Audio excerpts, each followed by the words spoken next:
안녕하십니까. 한국배들교회 성경강좌에 오심을 환영합니다. 기도하겠습니다. 하나님 아버지, 주님께서 이렇게 귀한 말씀을 허락하시고 창세기의 말씀을 하나하나 읽어올 수 있도록 은혜 주셔서 감사합니다. 오늘 40장을 읽을 때에 우리 하나님의 말씀이 우리에게 주시는 은혜를 맛보아 알도록 인도하여 주옵소서. 예수님 이름으로 기도드립니다. 아멘. 372장입니다.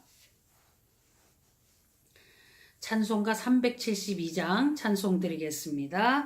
나 맡은 본분은 구주를 높이고 무량원 구원 얻도록 잘 인도함이라. 부르심 받들어 내 형제 섬기며 구주의 뜻을 따라서 내 정성 다하리. 주 앞에 모든 일 잘 행케 하시고 이후에 주를 배울 때 상 받게 하소서. 나 항상 깨어서 늘 기도드리며 내 마음 변치 않도록 날 도와주소서. 아멘.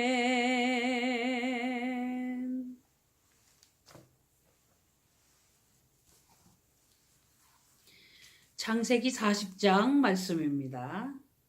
그 후라는 것은 요셉이 모함을 당하여서 감옥에 갇히게 되어 또 감옥에서도 하나님의 은혜를 받아서 그 모든 재반 사무를 처리하고 그렇게 하면서 거기에서 참 형통함을 받던 그런 상황이 지나가고 있는 과정.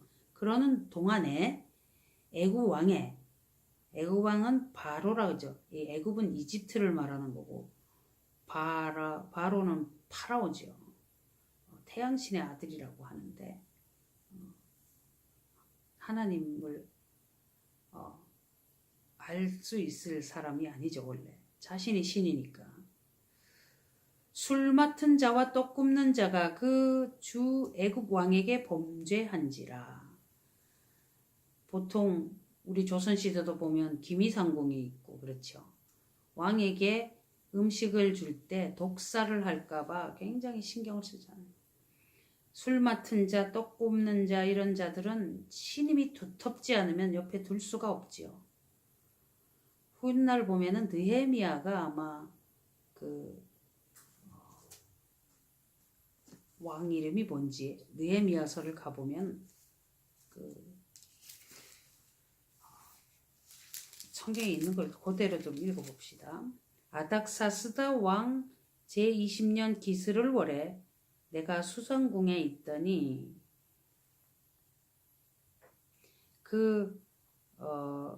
이 장을 보면은 왕의 앞에 술이 있기로 내가 들어 왕에게 드렸는데, 그래서 아마 이 느헤미야가 왕에게 그런 일을 하는 사람이 아니었겠나 이렇게 이야기하는 근건데, 여기에 이런 비슷한 이야기와 연계시켜서 한번 찾아봤습니다.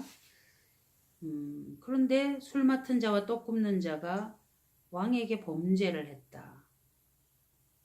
범죄를 했다고 일단 되었기 때문에 바로가 그 두 관원장 곧 술 맡은 관원장과 떡 굽는 관원장에게 노하여 그들을 시위대장의 집 안에 있는 옥에 가두니, 시위대장의 집 안에 왕의 죄수를 가두는 곳이 있었고 거기에 갇혔던 곳. 그들은 시위대장의 집 안에 있는 옥에 가두니 그들을 곧 요셉에 갇힌 곳이라. 이런 공교로움이 또 있나. 그렇죠? 시위대장이 요셉으로 그들에게 수종하게 하매 요셉이 그들을 섬겼더라. 그들이 갇힌 지 수일이라. 옥에 갇힌 애구방에 술 맡은 자와 떡 굽는 자 두 사람이 하룻밤에 꿈을 꾸니 각기 몽조가 다르더라. 아침에 요셉이 들어가 보니 그들에게 근심 빛이 있는지라. 요셉이 그 주인의 집에 자기와 함께 갇힌 바로의 관원장에게 묻되 당신들이 오늘 어찌하여 근심 빛이 있나이까? 사람의 어떤 심기를 살피고 하는 그런 모습이 또 보이네요. 그들이 그에게 이르되 우리가 꿈을 꾸었으나 이를 해석할 자가 없도다. 요셉이 그들에게 이르되 해석은 하나님께 있지 아니하니까 청컨대 내게 구하소서. 하나님이 해석한다. 어떤 그러니까 꿈이라는 것을 통해서 뭔가를 미리 가르쳐 주시거나 이런 경우도 비일비재하긴 하죠. 있긴 하죠. 그렇지만 또 모든 꿈이 다 그런 것도 아니고 또 꿈에 대하여 온갖 이야기가 또 있습니다. 그래서 이것을 획일화하기도 어렵고 합니다만은 지금은 그런 이야기가 나오죠. 특히 요셉은 꿈을 잘 꾸고 또 그런 상황이라 무슨 이야기인지에 대하여 많은 관심을 갖고 또 있고 그러네요. 술 맡은 관원장이 그 꿈을 요셉에게 말하여 가로되 내가 꿈에 보니 내 앞에 포도나무가 있는데 그 나무에 3가지가 있고 싹이 나서 꽃이 피고 포도송이가 익었고 내 손에 바로이 잔이 있기로 내가 포도를 따서 그 즙을 바로이 잔에 짜서 그 잔을 바로이 손에 들여놓으라. 꿈에 이제 그런 꿈이죠. 본인이 술 맡은 관원장이니까 술을 만들어서 드리는 꿈을 꿨다. 요셉이 그에게 이르되 그 해석이 이러하니 3가지는 사흘이라. 지금부터 사흘 안에 바로가 당신의 머리를 들고 당신의 전직을 회복하리니 당신이 이왕의 술 맡은 자가 되었을 때 하던 것 같이 바로의 잔을 그 손에 받들게 되리이다. 당신이 드리하거든 나를 생각하고 내게 은혜를 베풀어 내 사정을 바로에게 구하여 이 집에서 나를 건져내소서. 나는 히브리 땅에서 끌려온 자요 여기서도 옥에 갇힐 일은 행치 아니하였나이다. 떡 굽는 관원장이 그 해석이 길함을 보고 요셉에게 이르되 나도 꿈에 보니 흰떡 3광주리가 내 머리에 있고 그 윗광주리에 바로를 위하여 만든 각종 구운 식물이 있는데 새들이 내 머리의 광주리에서 그것을 먹더라. 요셉이 대답하여 가로되 그 해석은 이러하니 새 광주리는 사흘이라. 지금부터 사흘 안에 바로가 당신의 머리를 끊고 당신을 나무에 달리니 새들이 당신의 고기를 뜯어먹으리이다 하더니 아이고 앞에 사람 꿈 해몽이 좋아서 자기 꿈도 얘기했다가 이거 뭐 굉장한 기가 막힌 소리를 듣습니다. 누가 꿈 해몽을 하려고 할 때 뭐 거짓말을 할 수도 없고 제3일은 바로의 탄일이라 생일이라는 거죠. 바로가 모든 신하를 위하여 잔치할 때에 술 맡은 관원장과 떡 굽는 관원장으로 머리를 그 신하 중에 들게 하니라. 바로의 술 맡은 관원장은 전직을 회복하며 그가 잔을 바로의 손에 받들어 드렸고 떡 굽는 관원장은 매달리니 요셉이 그들에게 해석함과 같이 되었으나 술 맡은 관원장이 요셉을 기억지 않고 잊었더라.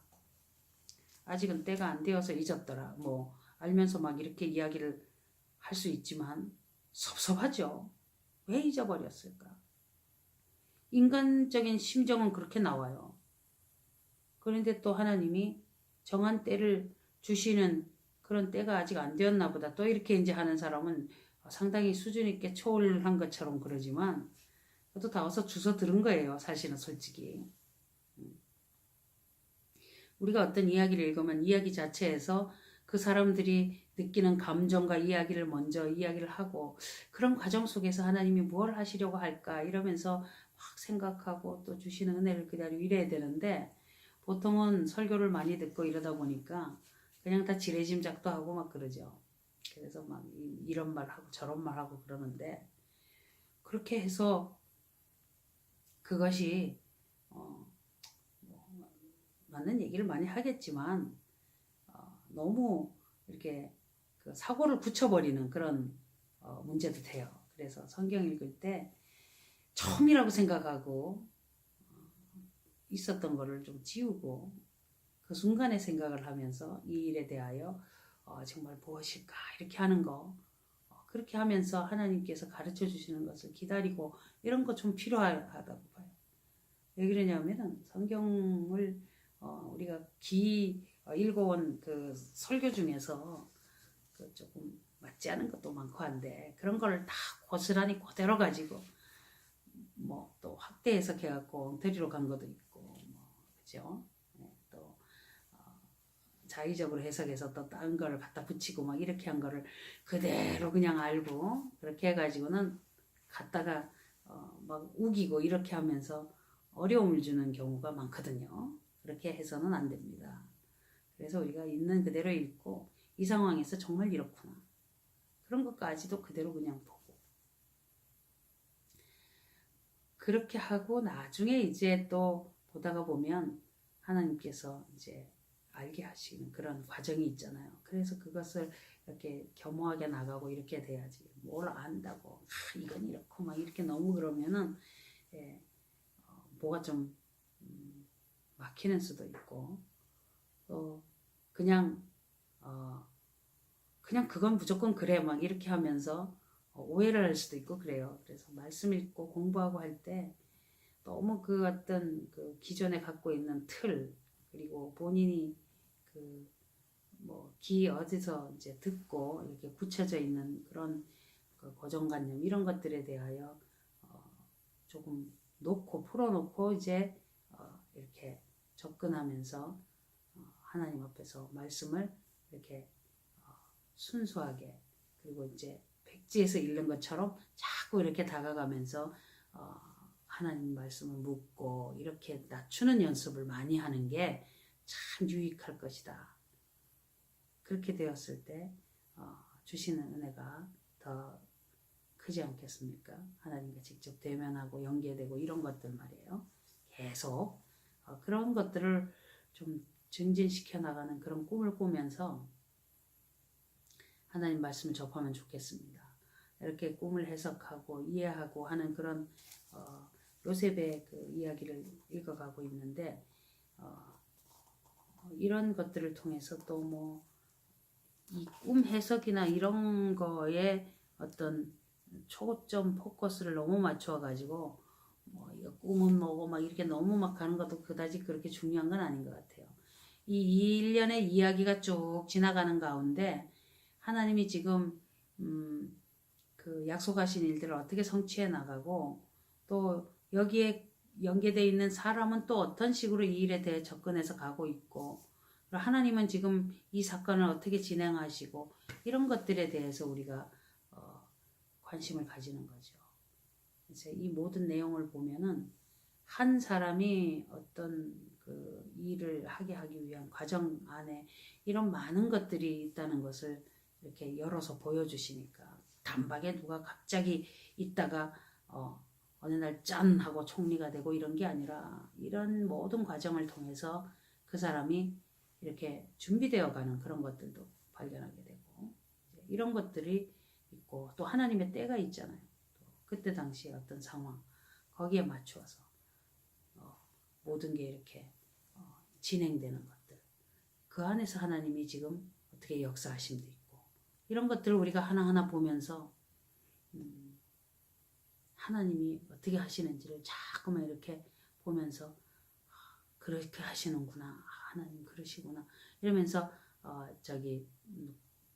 보고 따르고 하는 그런 자세들을 우리가 좀